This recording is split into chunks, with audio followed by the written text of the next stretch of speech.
Now, Positively Ernie with Ernie Anastas, a New York TV legend and radio host with great positive stories and interviews. Thanks, Ernie. You're the best. And now, here's Ernie.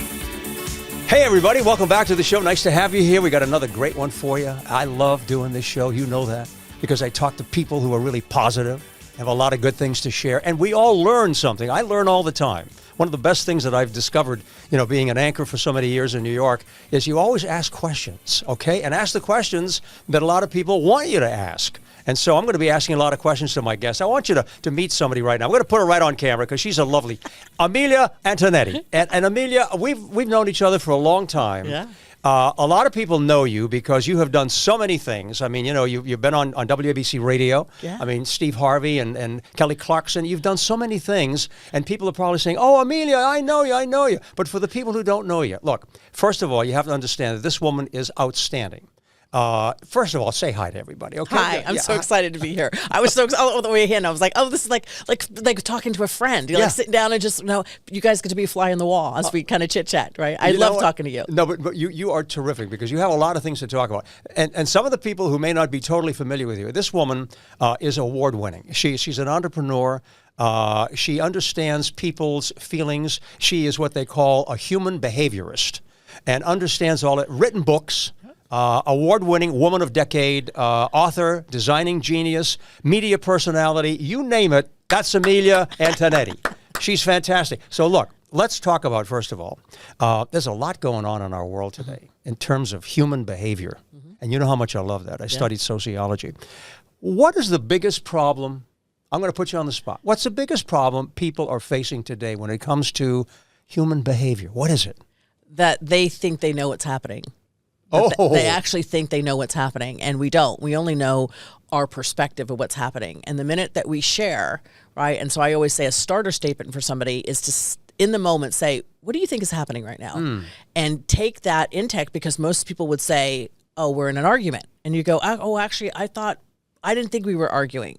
I thought I was making a statement, or I thought I was in a discussion. And so for most of the time, most cases, what you think is happening is never what is happening. Well, try to explain that, okay? I mean, that's an interesting point. Why are we having this problem? What is the issue? Well, it's human the human dynamics. Yeah. And so in a personal scenario, like you come home and just got back from work and you're focus in your head and whatever, and you walk by me and I'm like, oh, see, he doesn't love me. I'm not important to him, and he didn't even say hello. Was it always like that, or has it gotten really bad? It's gotten really bad because we have FOMO now, looking at all of the social media reels where everybody's life looks like a movie. It's all edited, right? And so we see these romantic things, and we see this, all these dynamics of everybody's life is better than mine. And so we then revert back to our childhood trauma. So if your childhood trauma was abandonment, like, so for me, I suffer from abandonment, and you walk by me, even though it's not that you intended for me to feel like you abandoned me, but I'm like, see, he doesn't love me. He's busy doing something else. You're like, I just got home from work. You're unwinding. You didn't even realize that. You may have intended to come back and hug me afterwards, right? And so when we get triggered, which means an emotion rises, when we get triggered, we go back to the story, the old wounded story, which is, you meant to hurt me. You meant to abandon me. You fall back into that pattern. And we just do that now at scale. At scale. Literally at scale, versus being able to, I always say the greatest skill that anybody can learn is how to regulate your emotions, which means, can I come out of my story and come to neutral? Good point. Right? That's a difficult skill. Amilya, you and I talk to a lot of people. And when I love asking the questions, as I pointed out. But when I talk to a lot of people today, they say, it's a confusing time. Information overload. Information anxiety. That people are being bombarded. And maybe that's why, to your point, we end up going back to something. Because, we're just confused. There's just so much going on around us. And there was a simpler time. Maybe it was a little better. Although some people may argue, we always had problems, I agree. But you must agree with me that there is a lot going on right now for people to understand, digest, and feel comfortable about it. And I think it's about us learning how to have more firmness in our boundaries. Because remember, at the end of the day, we are in control. right? So when people talk about information overload, I'm like, okay, where are you and what are you doing that the information is penetrating? Meaning that, well, information overload, yeah, if you're spending 3, 4, 5, 6, 7 hours on Instagram or on social media, of course you've been bombarded, but you have the control to put down the phone. Yeah. Right? I say the first 22 minutes of your day is critical to determine what the outcome of your life is going to be. Right? And so if I take a look at what you do for the first 22 minutes, I will basically tell you how happy you are, how much money you have in a bank account, and the degree of your relationships. Okay, elaborate on that. First 22 minutes. So the first, when you wake up? When you wake up, Okay, right? go So ahead. if we are going to take the premise that sleep is rejuvenation, right? Yep. That's where we actually rejuvenate. We build our batteries back Yep. up again. Right. That means we're at the highest energy or the highest frequency when we wake up in the morning. Where we invest that frequency matters more than anything else. Okay. And so most people get up and they touch their phone, which Yes, means you true. took your highest frequency and you gave it to the will of technology. So whatever you see first is amplified by this frequency coming off of sleep, and it's what imprints. Versus you saying, listen, I'm very clear on my priorities, right? My priorities consist of these 3 things. Self, right? Being healthy, the best you can Yeah, be. right. It could be your children, could be family. Yep. It could be how you give and serve the world, which should be connected to some type of revenue generation. It could be community, whatever. It could be faith. And so if those are your priorities, that means your highest frequency gets invested there. Okay. So for me, when I wake up in the morning, right, I meditate every morning. Right. So I not only take the frequency from my sleep, I amplify it through meditation, Got it. which gives me the Set up clarity. those priorities. Yes, That's go right. ahead. I set my intention for the day. Right. I say a prayer every day. I make sure that I spend time on me, get my head straight, and then I exercise, walk, Wonderful. take my things, That's why you're a happy person. invest with my kids. But but I'm not overloaded Right. by information because I protect that first. For me, it's an hour, but 22 minutes of the day. Yeah. Which means that's what I'm investing in. Okay. And then I have boundaries that I keep in. So yes, I'm on social, but I don't spend more than 30 minutes a day on social. Got it. That's it. Got it. That's That's how a much big do I spend? issue. 30 minutes. Now, you know what, Amelia? There are a lot of people, I mean, a lot of people who are watching Yep. and listening to us Yep. and saying, I like what you say, and Yep. I'm happy for you that you're able to do this. But for a lot of people Yep. who are probably right now saying, you know what, when I get up in the morning, the phone is ringing. Someone's calling me from work. There may be a family situation going on. I have to keep up with things, and there's just a bombardment. You of things trained coming. your life that way. You trained your, You but if trained someone your says, life how can that I way. stop that? Don't answer the phone. They're controlling me. No. You have to answer the phone because it could be something important at work. Something No, that's going not on. during those hours. No. Early in the morning. Right? Because if you're saying I am available Yeah. for whatever it is that you do for work. Okay. I am making an agreement between me and work, even if you work for yourself. I have an agreement that I am available, myself personally, from 9 a.m. and I work till about 6 or 7 p.m. because I have clients on the West Coast. Wow. That is when I'm available. Yeah. Yeah. If you hit me outside that means I have to be willing to accept that you're not meeting my boundaries. Right? Now, if you condition people. So if I start at 9 and you call me at 7 and I answer the phone, I just said you have permission to call me at 7 a.m. You don't have permission, right? That time is reserved for my family. Got it. That time is reserved for myself. And so you can either be a victim of the world or you control. There's the word. Your word. There Your is word, the yeah. word, control. Yes. Okay. That's what boundaries are. There's a line that says, when you're saying yes to others, are you saying no to yourself? Which is the biggest sacrifice we have. Yeah, but And it's so easy to say yes to people because Yes. we fall into that So, trap and we lose phone control. ringing, turn ringer off. My Those- ringers are not even on. So I don't even hear it, right? I have an automatic on my phone that opens, and every phone has this, tells you what your office hours are. So if you try to call me after, say, 7 p.m., Yeah. it automatically goes to voicemail. I don't even hear it ring. There's no distraction. I don't hear Good anything for ringing. you. This is great. Right. You know, your daughter's in the studio with us. Yeah. Here. Lovely, Yeah. lovely. Yeah. And I know you're really proud to be a great mom, and you are. And I'm a parent as well. And I hear from a lot of young people, and she's probably agreeing. A lot of young people today are saying, you know what? Based on what you and I are talking about, I wish we didn't have this thing. I wish we didn't have it. I wish we didn't have the internet. A lot of young people are getting fed up with being married and locked in to all of the social media, internet, and all that activity. And it's really creating, as you know, a lot of problems. Stress and anxiety, Serious problems, depression, too. yeah. Anxiety, depression, all the bullying that goes on, the misuse of it, virtual kind of things that are happening, AI's coming in. So is it going to get better or is it going to get worse? Well, I think it has to be our decision if it's going to get better or worse. I mean, AI is here. Yeah. And we can definitely use AI to complement our humanity, right, to make things more efficient. And so I'm all about AI and tech, right? But it has to be used in my life. I'm not going to fit into tech. Tech is going to fit into my life. And when it comes to children and tech, remember, we're still, as the parents, in control. I make sure that my daughter and my son have real face-to-face in real life experience. Tonight, we're going to go see a show. Right now, she may say, I would rather be home on my phone. Well, she didn't get a vote. I bought the tickets. Yeah. We're going to the show. That's it. We're going to get dressed. This is what we're doing today. But a lot of parents feel that they have lost the control. That, many times their kids make the decision, and they don't. And that's a problem. Now, that's an old problem. Right? That's a problem. And I have never subscribed to that. Now, I incorporate in my companies and with my children, I'll be like, here is the thing that we have a move that's coming up. We're going to be moving. Yeah. And so I would love your input on how would you like to do this? How would you do like this? What about your timing? What's going on in your world? What will work best for you? And I take in all of the information and then I make a decision. Okay. Same thing in my business. I'm like, here's something in front of us. I want to hear everybody's thoughts and opinions. But at the end of the day, somebody has to make the decision and be responsible for the decision. Well, yeah, I like what you say. And I'm sure a lot of people out there are agreeing with you and saying, I'm happy that you have that. I'd like to have it in my life. But, the reality in many ways, too, is that the old Ozzie and Harriet days, okay, that era has changed because a lot of homes, you have working moms and parents, single parenting. There are a lot of different issues that are going on and different lifestyles, and people are trying to figure out, what can I do? So let's try to help those people out. Sure, absolutely. Because they're looking for help. Yeah. And I applaud many of them who are working so hard. And I know people like that, who are working so hard trying to take care of their family, trying to be a good parent, trying to teach them, trying to spend time with them.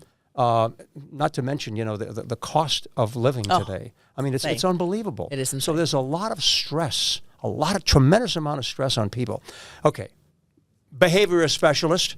Tell us how we deal with that in today's world. Right. What do we do? You brought some of it up, but give us a little more detail. Start small. Yeah. Start with the morning routine, yep. First 22 minutes, and start with your last 22 minutes. Because what happens is your brain remembers the beginning and the end. It doesn't remember the middle. So if you intentionally set your morning and your evening with intention, meaning whatever that is that has meaning for you, whether it's you're reading a book, whether you're unwinding with a hot bath, whether a hot shower, you're setting your intention, you're doing a evening wrap up. What's the thing about today that I'm most proud of? What am I looking forward to tomorrow? Like all of those thought processes allows you to create high frequency.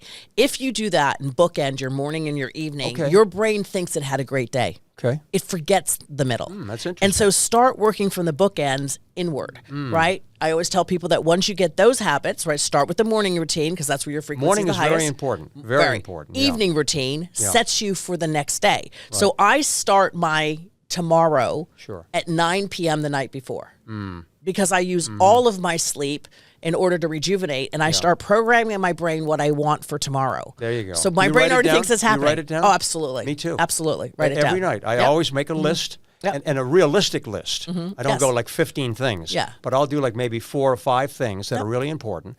And I'm telling you right now that I sleep better because I know that I've got a plan.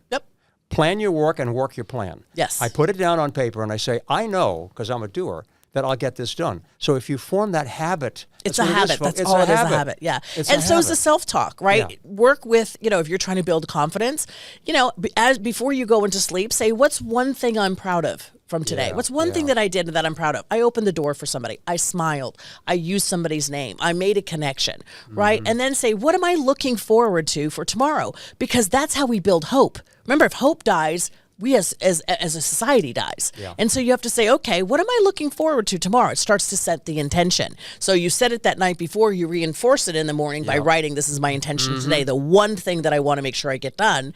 And then keep your promise to yourself, right? Make sure that gets put into your calendar management as a top priority, the one promise you made to yourself. Because when we have difficulties in our relationships, I always tell you that your relationship with yourself is the mirror for every other relationship. So if you're like, I can't trust people let me down, it's because you let yourself down. Yes. If you tell yourself, this is the thing I want to get done today, and you don't do it, then you're conditioning yourself that people are going to let you down because you let yourself down, and therefore that boundary is not firm outside what of you. you're talking about is giving yourself credit. Yes. Patting yourself on the back and saying, I did a good job. Yep. You know, I'm happy with myself.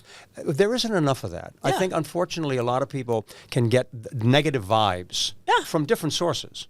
From within your own family, at work, relationships, neighbors, whatever it happens to be. And they allow those bad vibes to stick.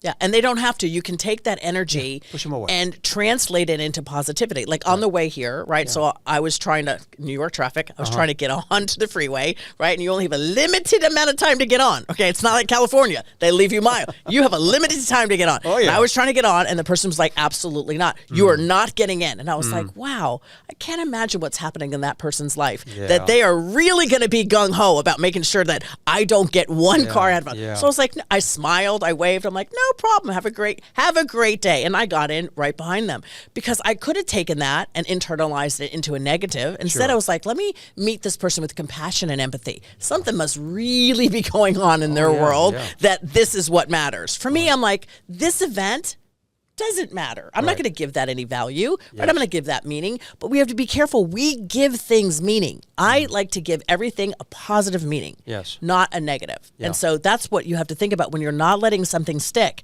to say, how do I use that for fuel for the things that do matter to me? And you know, how important is it to have this attitude, but to hang around with people who think the same way? Positive. Because if you're around people, you said the word positive, which is one of my favorite words, you know that. But when you think about the negativity, and if you're around people who are that way, it can influence you. Oh, sure. So now what do we do? What do we do to surround ourselves with that kind of vibration to keep us on that even track? So again, go back to your internal power. You cannot have an argument unless you participate. Can't. Arguments can't happen unless you participate. Negativity can't stick unless you accept it. Right? And so moving yourself away from the energy that's not going in your direction. And when things happen around me that don't meet my minimum standards, right? And trust me, I have family too. And I'm like, that isn't going to be my world. That may be your world, not welcomed here. And I move away. You've made that decision. I move away. Right? When you know, I think gossip is the devil's tongue. When that happens around me, I'm like, you know what? This doesn't feel good to me. And I'm going to remove myself from the conversation, and I'm going to go do something that I do enjoy. But I pull myself right out of the conversation going, this I'm not participating in. This I'm not going to be around. And so what happens is you start to set those boundaries that people will know. They'll start to go, oh, she doesn't play that way. Exactly. You know, I read something not too long ago, Keanu Reeves, great actor. So good. I like him a lot. And he had something, and he said, I'm at a stage in life where I don't want to argue with anyone. If someone says 2 + 2 is 8, I say, hey, have a great day. And I can understand that philosophy. I love to get into discussions because it's what I do. But I don't have to get into an argument. No. There's a difference. There is a difference. You difference. can get into a little discussion, and you can respect the person's opinion, and you can say that. Gee, I'm interested to hear what you have to say. But keep it at that even keel. And I think we need to do more of that, because I find, and I know you agree, I find there's a lot of anger out there. Yes. A lot of people are just, and some will say for a reason, because there's a lot coming at me all the time. And you can get into that conversation with going, you know what, it feels to me like you're angry. I just want to check in. Am I correct in what I'm sensing? And for somebody to go, no, I'm not actually angry at all. Okay, it's feeling that way over here. And then to say, what can I do differently right now so that we can have a different response. Exactly. Right? And so I have a tendency, my kids say that my angry face and my thinking face look like the same face. And so I have to learn to adjust my face because they'll say, are you angry? And I'm like, no. Well, what makes you think I'm angry? They're like, you're frowning. And I'm like, oh, I was thinking. I am thinking. I was thinking. But it allows me to adjust. But if you don't welcome the invitation in to say, let me check what's going on because I'm sensing this is what's happening. Exactly. And for you to have the opportunity, because I respect you, to have the opportunity to correct me. Yes. To say, that's no. good. That's honest conversation. That's not what's going on. You know, you've heard the expression, the eyes are the window of the soul. And I believe that. Yeah. I mean, you and I are sitting here right now, and we haven't forgotten that we're even on the air doing anything. We're just talking. But I'm looking in your eyes, looking at your face, and we are really communicating in many different ways. Yes. And a lot of that is missing because the technology, phone, the iPad, whatever it happens to be, and we're not looking at each other. We're not feeling the emotion. We got to get back to that. Well, you can remember Amelia, for we a gotta get lot back of the to younger generation, that full presence Yeah. is threatening. Sure. Because they're not familiar True. with it. True. Especially you can remember we've spent, for our kids while they were in development, some of them spent almost 2 years during COVID away from people. Sure. So you have to think about where the development cycle was. Yeah. So for a lot of people that were COVID kids who didn't go to school during COVID, that intensity of eye contact and full body presence, right, feels threatening. Sure Like it they're does. like, what are you doing? What are you doing? Well, speaking of that, I did a story recently about how a lot of young graduates today are going into interviews for a job, and they don't go alone. They bring a parent with them. True story. I know. They bring Yeah. a parent with Yeah. them because they really have lost the ability to talk, and they need somebody else to talk for them. That's really sad.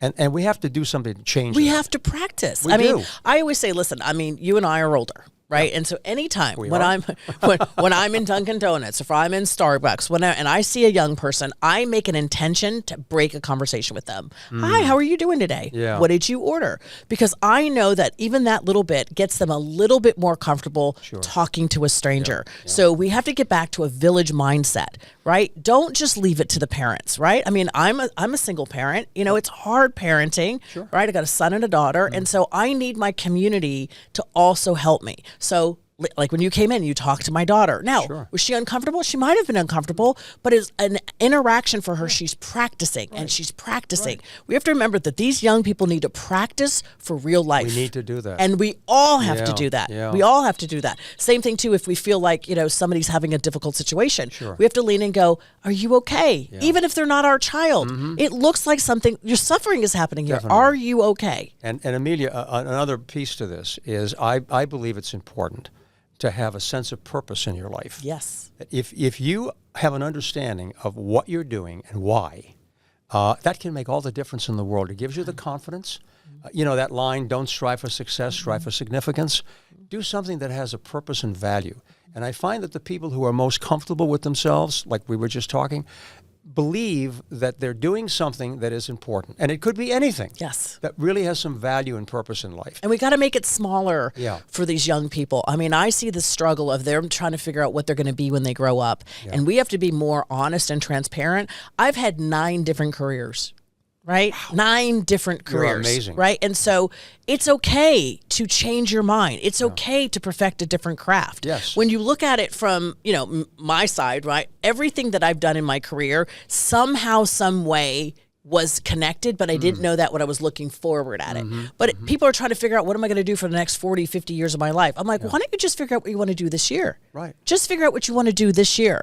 What would be the measurement for that you're making progress? What would be a goal that if you accomplished it, you would feel good about yourself, and make the goal small. So it gives them the opportunity to move to another career. It's not a life sentence. And we keep thinking that that's what life is. I got to wait. What are you waiting for? I got to make a big decision on my career.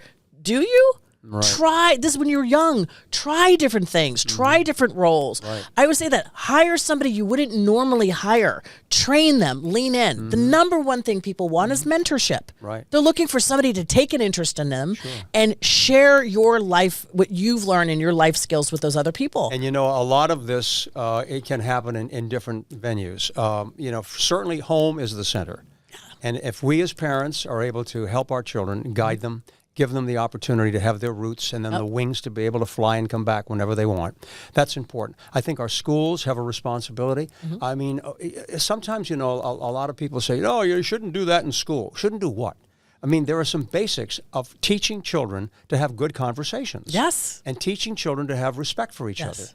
other. That's important. Our school system. Work, I think, is a very important area. And a lot of companies now are they're trying to bring around seminars and meetings to bring people together. Yep, And I have do it them all the talk time. about I get this. invited You do all that. the You have time your to own come company. in and help Exactly. people, facilitate those conversations. We call them conversation starters. Yeah. How do I get into a conversation where I want to express that I'm not happy about something? How do I get involved in a conversation where I think I might hurt the other person's feelings? How do I get into a conversation where I want to break it off or break up? How do I get into a conversation about I want to quit? So we have to facilitate those conversations. It's a life skill to get into those things, and they're important. But we can't be the people who say, well, the school's not doing this and church is not doing that. Well, there's something that you can do. Don't wait on an institution to do Right. something. Take Right? responsibility. I do sleepovers at my house, right? And so I'm that house where everybody comes and I'm the one who participates. I'm like an overgrown child because I want them to be comfortable with me so they come to me for the hard stuff. But if you don't come to me for the easy stuff, right, the happy-go-lucky stuff, then you're not going to come to me for the hard stuff. And it's because I'm the adult, I've got to come down to their level. So I'm always asking my kids, what are you listening to? It's always a band I've never heard of. And I'm like, play me a song. Yeah. Let me see. You learn. I go to their concerts. Good for you. I expose myself to their content Yeah. so that I can then have something in common with them. Now, it wouldn't be my first choice. I can't even pronounce half the bands. Yeah. I mean, we just went to understand that. something. Yeah. It was a hologram. It wasn't Yeah. even a And you person. used to know all I the- was all like, the wait a minute. groups I'm like, at one I time. just paid tickets to see something that's not real on TV. Right. I'm like, what is? They go, this is K-pop. I'm like, okay, but it's still not real, right? And so I have to come to their level and not disapprove of it or not judge it, but to lean in and go, how do I take this experience and make it enjoyable? Amelia, before I ask you my final question, people who are watching, listening, are saying, I'd like to get in touch with you.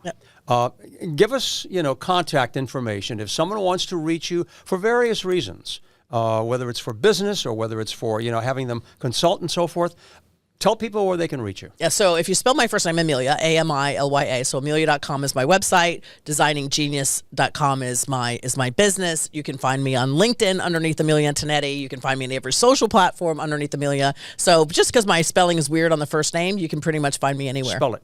Amilya. L-Y-A. I like that because I remember that. Okay, now, people know how to reach you. So let me ask you this closing question. And I always like to ask people the same thing. If you could pass along some advice to a newborn child, newborn baby, something that they might be able to hold on to, and at a certain time in life when they can understand, they'll be able to read it and understand it a little better. What would you like to pass along to a newborn? Oh, I would say 100% to not take it so seriously. I think that if we can learn that if it's not going to matter in 20 years, it doesn't matter. It really doesn't matter. We get hung up on all of these little tiny things and we make it significant. And the reality is it's the least significant things. Oh, there you go. And so I wish I would have told my baby self not to take it all so seriously. Right? Good point. Yeah. Good point. Carl Sandburg has one of my favorite quotes. When you see a newborn baby, it's God voicing his opinion that the world should go on. So it's an affirmation of life. Yeah. And we love children. Yeah. And we love you. Oh, I love being Amelia, here. you're terrific. I You love really, here. I mean, Yeah. we can go on for another whatever. hour. You're one of my favorite people. I was so excited about coming into the It's city. so good to have you here. Congratulations on all the good things you do. Will you come back again and talk to Always. us? Absolutely. Will you do that? Yes. Okay. So good to have you here. Amelia Antonetti, lovely person, and you are a gem. Thank you. We thank you for being you. Okay? Hope you enjoyed today's show. We had a great time, and we're going to do another one next time around. So have a great day, everybody, and stay positive.